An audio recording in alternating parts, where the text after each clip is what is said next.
288元3枚果冻，你吃过吗？其实这是日本的一种番茄果冻，里面有1整颗的番茄哦。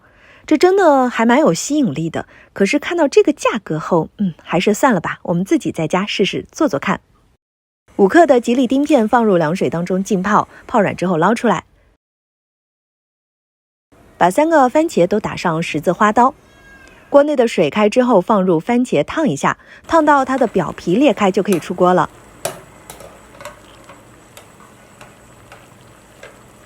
用手撕掉番茄皮，抠出番茄蒂，将处理好的番茄的顶尖部位朝下放入碗中，撒上90克的白糖，先将番茄腌制一下。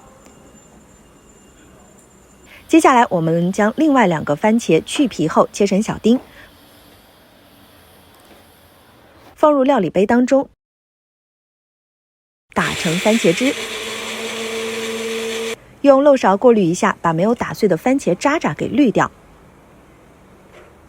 往番茄汁当中加入30克的白糖，搅拌均匀，煮到白糖全部融化，稍微晾凉。随后就把番茄汁倒入番茄碗中，继续浸泡番茄，泡上2个小时以上，使番茄更入味。当然了，如果想它更加入味的话，浸泡1个晚上会更加好哦。番茄泡好以后，把碗内的番茄汁再倒入碗中，加泡软的吉利丁片，小火加热到它全部融化就可以关火了。把番茄汁倒入番茄的碗中，晾凉之后就放入冰箱冷藏至凝固。最后把碗扣在盘子里，1个整颗番茄果冻就做好了。我这3个番茄才买了不到2块钱，这样想想，我是不是赚了200多块钱呢？